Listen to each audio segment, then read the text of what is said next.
त्र्यंबकेश्वरमधील मंदिरात प्रवेशाच्या मुद्द्यावरून सुरू झालेला वाद आता चिघळलाय। हिंदू महासंघाने मंदिराच्या प्रवेशद्वाराचं शुद्धीकरण केलं तर जाणीवपूर्वक वाद पेटवला जात असल्याचा आरोप संजय राऊतांवर करण्यात आला। भाजपने यावरून जोरदार टीका केली। त्र्यंबकेश्वर मंदिरात गुलाब पाणी आणि गोमूत्र वापरून शुद्धीकरण करण्यात आलं।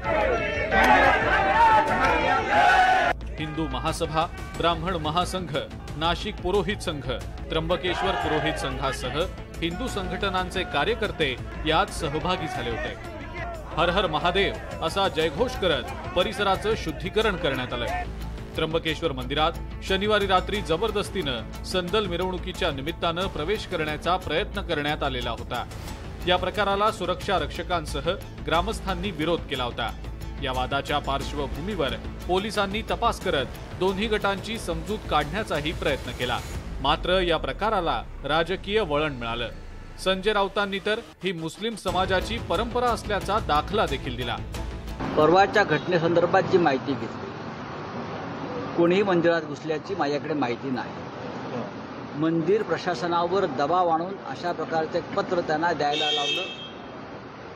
त्यांनीच आज त्र्यंबकेश्वरला काही बंद आंदोलन वगैरे सुरू केलेलं आहे। संजय राऊतांच्या या वक्तव्याचा तुषार भोसलेंनी जोरदार समाचार घेतलाय।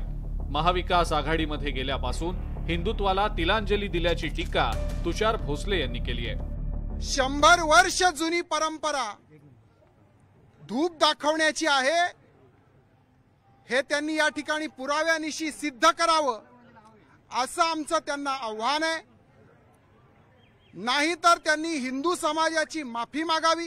जर 48 तासाच्या आत हिंदू धर्मियांची माफी त्यांनी मागितली नाही तर 48 तासानंतर त्याचे गंभीर परिणाम त्यांना भोगावे लागतील असा आमचा इशारा आहे। हिंदू महासंघाचे आनंद दवे यांनी सुद्धा ठाकरे गटाच्या भूमिकेवर रोष व्यक्त केला। त्यांनी त्यांच्या घरी काय करावं, शिवसेना भवनात काय करावं, संजय राऊतांचा प्रश्न आहे। परंतु त्र्यंबकेश्वर मंदिराचं काय करायचं त्र्यंबकेश्वरचे नागरिक आणि हिंदू बंधू भगिनी ठरवतील। दुसऱ्या कोणत्याही राजकीय पक्षाला तो अधिकार नाहीये। राऊत साहेबांनी ते म्हणणं करू नये अशी आमची स्पष्ट भूमिका राहील। त्र्यंबकेश्वर मंदिरातल्या प्रवेशावरून कोणतीही अप्रिय घटना घडू नये यासाठी पोलिसांनी शहरात चोख बंदोबस्त ठेवलाय। आता सगळ्यांनीच सामंजस्य दाखवून हा विषय सामोपचारानं संपवण्याची गरज निर्माण झाली आहे। Bureau report, news 18 Lokmat.